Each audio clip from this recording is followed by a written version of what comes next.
Piazzolla, más allá del tango. A lo largo de este video haremos un breve recorrido por la era del tango, pasando por diferentes músicos y compositores hasta llegar a resolver la incógnita de por qué el tango de Piazzolla es lo que es. ¿Por qué fue conocido como el asesino del tango? ¿Cuál fue su inspiración, su recorrido musical? Brevemente también se describirá la trayectoria de sus influencias más allegadas. Ahora bien, comencemos por la principal incógnita. ¿Cómo es que Piazzolla adquiere su particular estilo? Este camino a hallarse a sí mismo con su música estuvo hecho de fuertes conflictos que poco a poco se fueron resolviendo para lograr finalmente una tensión interna, benéfica y estructural en la naturaleza de su música. A continuación mencionaré sus principales influencias y por qué fueron tan importantes para la conformación de este nuevo estilo vanguardista. En un principio haré mención a su crianza. Su padre, admirador de Julio De Caro, quien le regalara su primer bandoneón, tuvo una gran influencia en su carrera musical, ya que fue quien le dio el mandato de ser músico del tango.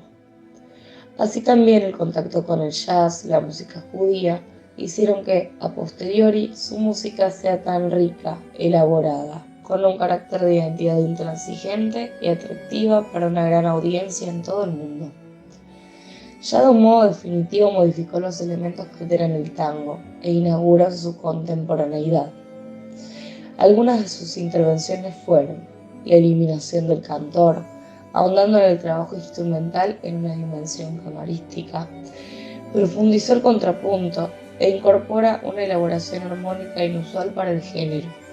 Así también abandonó el modelo de la orquesta típica y a los bailarines, renunciando así definitivamente a la dimensión del tango espectáculo.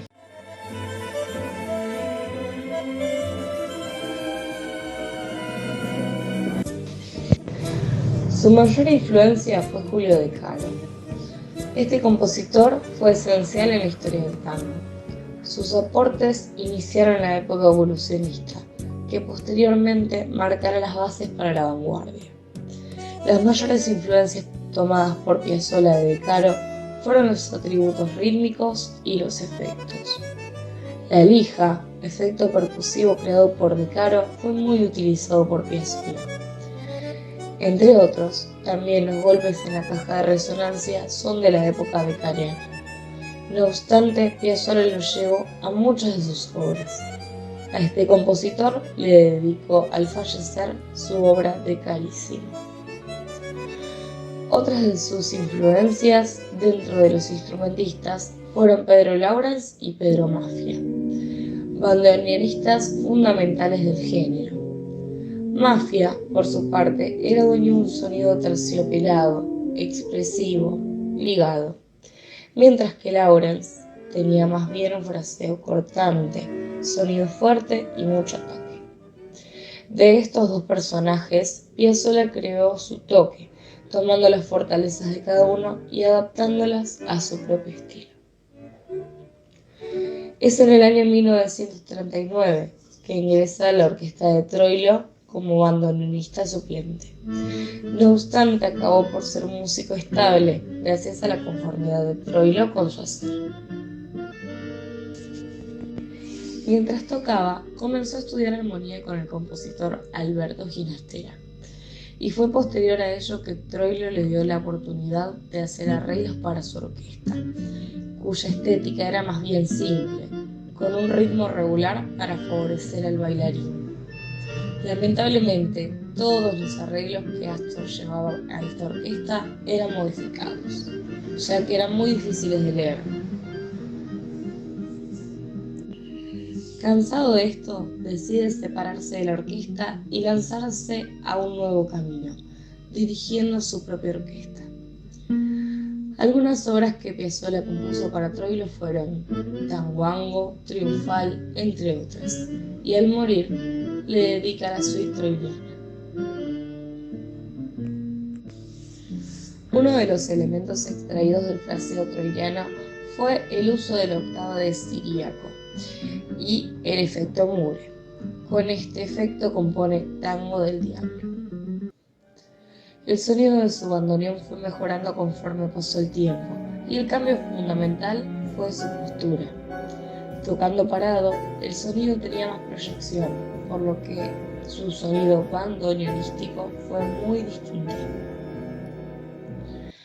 En la orquesta de Troilo, Astor Piazzolla conoce a Orlando Boni, uno de los pianistas más creativos y extraordinarios del tango, quien dejó una influencia fundamental en el tratamiento del piano en la obra piazzoliana.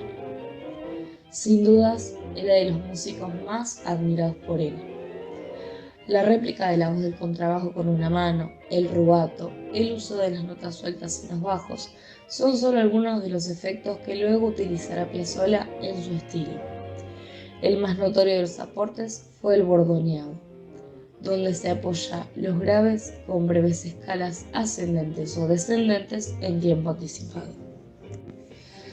Dentro de los violinistas, Elvino Bardaro y Alfredo Gobbi fueron los que más influyeron en su obra. Bardaro, en su conjunto, utilizaba mucho los cromatismos, que serán característica constante en la obra de Piazzolla.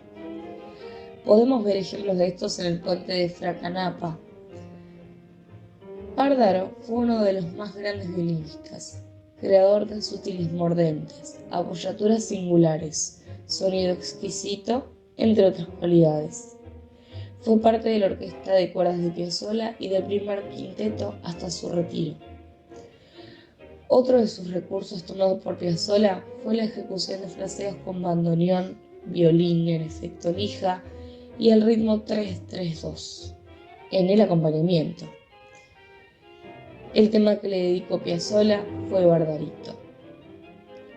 Gobbi, por su parte, fue un excelente violinista y director, surgidor de la escuela de Caro. Lograba a través de su técnica un tango más bien lento, acentuado, pero con una atrayente utilización del rubato y la síncopa. Músico intuitivo y organizado, según Piazzolla. Durante la etapa de oro del tango, nos encontramos también a Osvaldo Pugliese, extraordinario pianista, articulado y de excelente calidad sonora, precursor de la vanguardia del tango. Su mayor influencia en la música de Piazzolla es la yumba, efecto que consiste en un glissando descendente en la sílaba yum y finaliza con una nota staccato en la sílaba ba.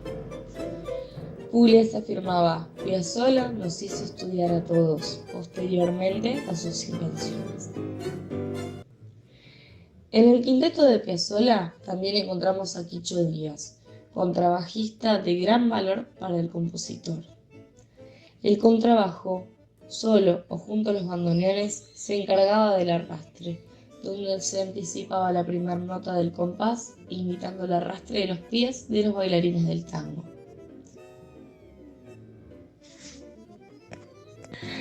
Para finalizar, podemos dar cuenta de cómo de las muchas características del tango tradicional aparecen en la música de Piazzolla.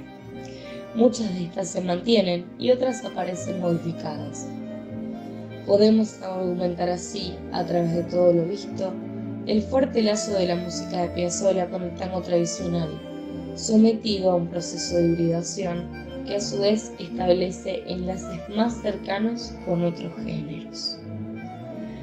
Se lo ve así como una expansión, una guardia nueva, una innovación que viene de la mezcla de grandes influencias de este visionario compositor.